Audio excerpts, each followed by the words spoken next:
So I attempted my first ever garage door today. I don't think it went too bad. I did forget, the last thing I forget were lift handles.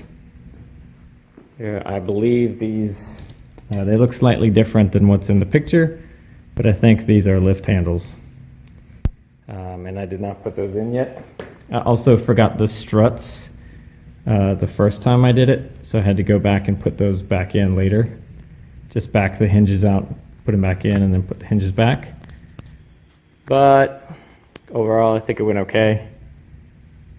I actually had to frame the sides. I didn't have those in yet, so I framed those sides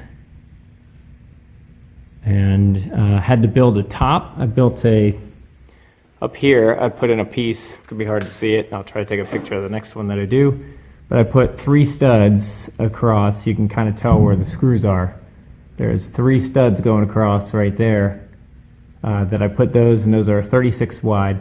The reason I did that is so my headers are those channel right there, and it's the top of that channel flexes, so I didn't want it to flex. So I took care of the flex by building kind of a bigger plate or bigger face right here.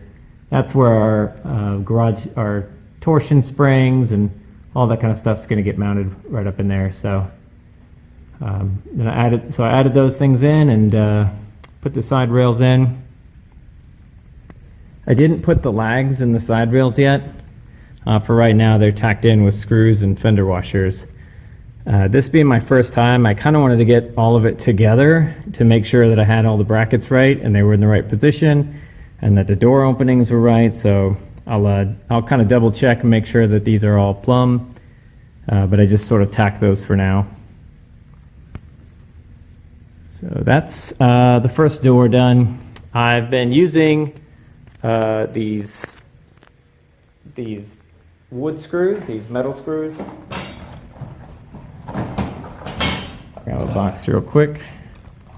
So I'm using a painted self-drilling flathead screw.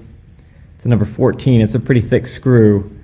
And so I thought I had a whole box. Apparently I had cut into that other box. I used them on trailer deck. But basically they're pretty big screws, so they're going into the channel.